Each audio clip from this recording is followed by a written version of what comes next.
ಶಿವ ಗೋವಿಂದ ನಾರಾಯಣ ವಾಸುದೇವ ಶ್ರೀಹರಿ.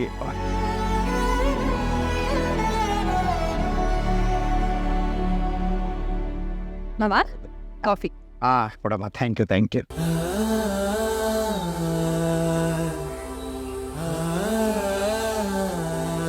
ರಾತ್ರಿ ಎಷ್ಟೊತ್ತು ಬಂದಮ್ಮ? ನೀವು ಮಲಗಿದ ಸ್ವಲ್ಪ ಹೊತ್ತಿಗೆ ಅವ್ರು ಬಂದ್ರು ಮಾವ. ನಿಜವಾಗ್ಲೂ ಈಗ ನನ್ನ ಮನಸ್ಸಿಗೆ ಸ್ವಲ್ಪ ಸಮಾಧಾನ ಆಯ್ತಮ್ಮ. ನಿಮ್ಮ ಮದುವೆ ಆಗೋಕ್ಕೆ ಮೊದಲು ಇವನು ಬರೋವರೆಗೂ ನಾನು ಮನೇಲಿ ಕಾಯ್ತಾ ಕೂತಿರ್ತಿದ್ದೆ. ಬಂದ ಮೇಲೂ ಆತಂಕ ಇದ್ದೇ ಇರ್ತಾ ಇತ್ತು. ಎಲ್ಲಿ ಜಗಳ ಮಾಡ್ಕೊಂಬಂದು, ಎಲ್ಲಿ ರಾಮಾಯಣ, ಏನು ರಂಪ ಮಾಡ್ಕೊಂಬಂದಿದ್ದಾನು, ಏನು ಹೊಡೆದಾಟು, ಏನು ಕತ್ತಿಯೋ, ಬರೀ ಇದೇ ಟೆನ್ಷನ್ನು. ಈಗ ಯಾವ ಟೆನ್ಷನ್ನು ಇಲ್ಲಮ್ಮ. ಆರಾಮಾಗಿ ನೆಮ್ಮದಿಯಾಗಿ ನಿದ್ದೆ ಮಾಡ್ತೀನಿ. ನೀನು ಮದುವೆ ಆದಮೇಲೆ ಸೂರ್ಯ ತುಂಬ ನೆಮ್ಮದಿಯಾಗಿದ್ದಾನಮ್ಮ.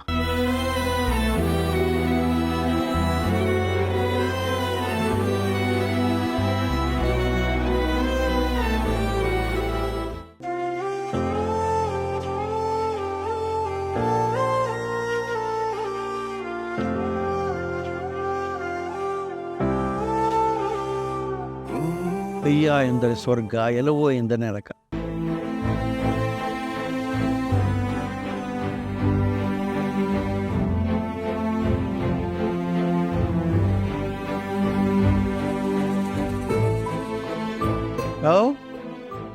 ಏನಪ್ಪ ರಾತ್ರಿ ತಡವಾಗಿ ಬಂದಿನಪ್ಪ. ಒಂದು ಟ್ರಿಪ್ ಇತ್ತು, ಮುಗಿಸ್ಕೊಂಬರೋದು ಲೇಟ್ ಆಗೋಯ್ತು, ಅದಕ್ಕೆ ಲೇಟ್ ಆಗೋಯ್ತು. ಸರಿ, ಮುಖ ತೊಳ್ಕೊಂಬಂದು ಕಾಫಿ ಕುಡಿ. ರೀ ಕಾಫಿ. ಕಾಫಿ ಬೇಡವಾ? ಟೀ ಮಾಡ್ಕೊಬಿಡ್ಲಾ? ನಮಗೆ ಅಂತ ಬೇರೆನೇ ಇದೆ, ಇದೆಲ್ಲ ಏನೂ ಬೇಡ. ಇದ್ಯಾಕೋ ಕಾಫಿ ಬೇಡವೇನೋ? ಅದೇ ಅಪ್ಪ, ಸ್ನಾನ ಮಾಡ್ಕೊಂಬಂದು ಕುಡಿತೀನಿ ಅಂತ ಹೇಳ್ತಾ ಇದ್ದೆ. ಏನಪ್ಪ ಒಳ್ಳೊಳ್ಳೆ ಅಭ್ಯಾಸಗಳೆಲ್ಲ ಮಾಡ್ಕೊಂಡ್ಬಿಟ್ಟಿದ್ದೆ ಇತ್ತೀಚೆಗೆ. ಏ ಮೀನಾ,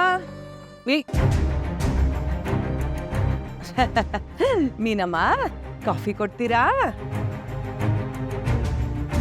ತಗೊಳ್ಳಿ ಅತ್ತೆ. ವಿಷ ಏನು ಹಾಕಿಲ್ಲ ತಾನೆ?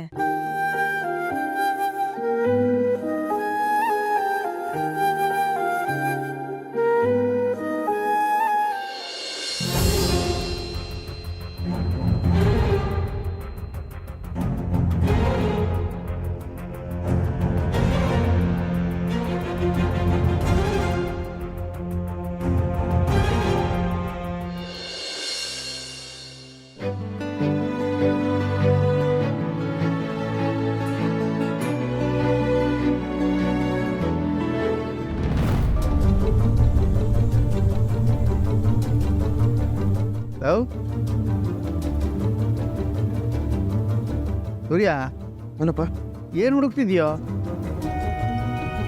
ಅಪ್ಪ, ನನ್ನ ಗಾಡಿ ಕೀ ಇಲ್ಲೇ ಇಟ್ಟಿದ್ದೆ. ಒಳ್ಳೆ ಚೆನ್ನಾಗಿದೆ ಕಣ. ದಿನ ಏನಿಟ್ಟಿರ್ತೀಯ ಅಲ್ಲೇ ಹುಡುಕೋ ಸಿಗುತ್ತೆ. ಇಲ್ಲೇ ಇಟ್ಟಿದ್ದಪ್ಪ, ಸ್ನಾನಕ್ಕೆ ಹೋಗೋಕ್ಕಿಂತ ಮುಂಚೆ. ಇವಾಗ ಕಾಣಿಸ್ತಾ ಇಲ್ಲ. ರಾತ್ರಿ ಆರಾಮಾಗಿ ಮನೆಗೆ ಬಂದ್ಯಾ?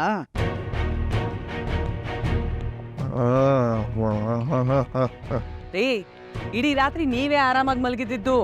ರಾತ್ರಿ ಇವನು ಅವಳು